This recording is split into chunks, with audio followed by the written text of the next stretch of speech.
Say you like to draw. Specifically, say you like to draw sports cars. What about the spoilers in the back? Do they impact the car's performance, or are they there just for show? Okay, say we have two cars now.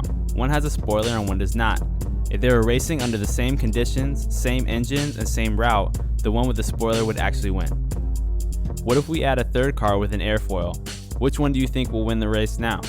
Well, in order to understand the differences that makes one car faster than the other, let's take a closer look at the main forces, lift and drag, that are acting on the car. Lift and drag are forces created as air flows around different shapes. Let's look at a cross-section of an airfoil or wing to clearly show these effects. Air flows around the wing smoothly, except at the tail end where there is some swirling air. The smooth, steady air is called laminar flow, while the swirling air is called turbulent flow. Laminar flow consists of smooth, parallel lines, while turbulent flow has chaotic swirls. Pressure is defined as force divided by area. However, since we are most concerned about the forces of lift and drag, it is easier to write the equation as force equals pressure times area. Pressure differences between two surfaces of an object creates a force going from high to low pressure, because the pressures want to equalize. Let's identify the areas of high and low pressure. The air travels faster above the wing, creating an area of low pressure. Conversely, slower air on the bottom of the wing creates a high pressure area. The airflow above the airfoil separates toward the back and creates turbulence, impacting lift and drag. Now that the high and low pressure areas are labeled, it is easy to identify the forces of lift and drag.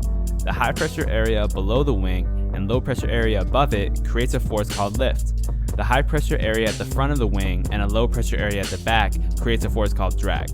Drag pushes the wing backwards, while lift pushes the wing upward. If we take the same airfoil and tilt it upwards, it creates greater pressure differences and changes the area of the wing that the pressure acts on. If you remember the equation we talked about earlier, both the area and the pressure affect the force. This is why it is important to determine the best angle for the airfoil to generate the optimal amount of lift and drag for your application. Airfoils on cars use the same principle but are flipped upside down. A drag force is still pushing the wing back, but the high and low pressure areas have been switched. Thus a downforce is created instead. Minimizing lift on a vehicle is important because it causes the tires to lose traction. Less traction causes bad handling and slower accelerations. Airfoils use a downforce to push the back of the car down. Let's take a closer look at these effects on sports cars. Say air is flowing from right to left. The basic airflow around the car would look like this. Air approaches the front of the car, traveling in laminar flow. As it goes around the car's body, the air separates at the back of the car, and parts of the flow become turbulent and swirl. The flow in the back is an area of low pressure, while the shaded regions on the front and bottom of the car represent areas of high pressure. The pressure difference between the front and back creates drag, and the pressure difference between the top and bottom creates lift. Now let's look at the car with the spoiler. The airflow around it is similar, but with key changes in pressure differences. When the air hits the spoiler, pressure builds up, causing a decrease in lift. The flow is then deflected upward, which increases drag. However, the advantage of less lift is greater than the disadvantage of more drag, so the spoiler will improve the car's performance. Instead of using spoilers, we can use an airfoil that decreases lift without increasing drag. Air flows around the car, but this time a localized pressure difference at the airfoil creates a downforce that doesn't block the airflow like the spoiler.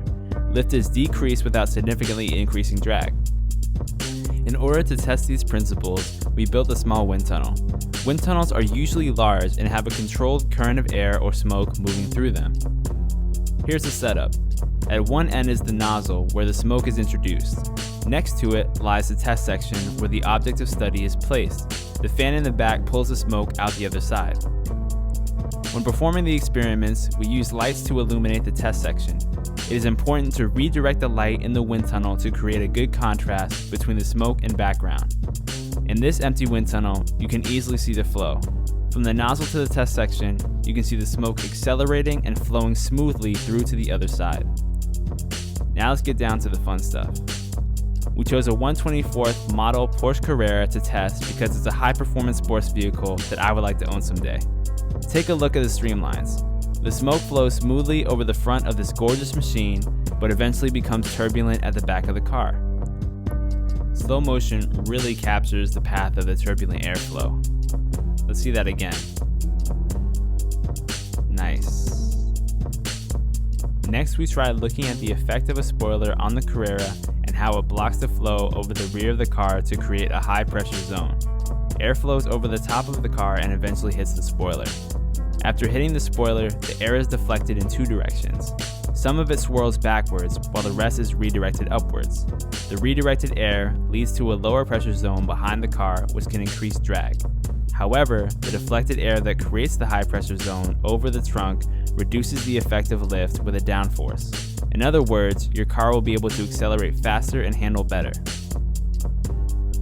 Next, we have an airfoil that demonstrates the effects of pressure difference and their relation to lift and drag. The smoke sticks to the airfoil until it separates near the tail.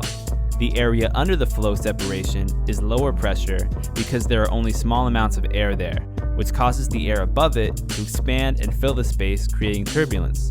The slower airstream moving under the airfoil creates a higher pressure zone.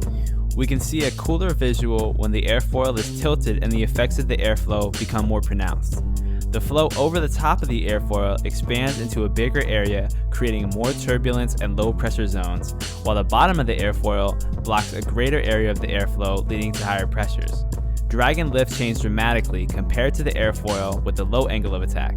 You can experiment with the effects of lift and drag by sticking your hand out a car window and adjusting the angle. Now let's get back to the sports cars. Here we have a Lamborghini Diablo for your viewing pleasure. It features an airfoil on the back that acts like an upside down wing. This creates downforce without significantly impacting drag because it allows the air to flow around it instead of blocking the flow like a spoiler. In slow motion, you can easily see the flow separating when it hits the airfoil and that the turbulence occurs further away from the rear of the car compared to the Carrera. Back to the drawing board.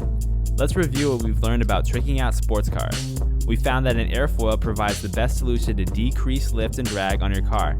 It looks cool and will give you better handling, faster acceleration, and higher top speeds. Now we can clearly see that if these three cars were to race along the same track under the same conditions, the car with the airfoil would win because of superior aerodynamics. The one with the spoiler would place second.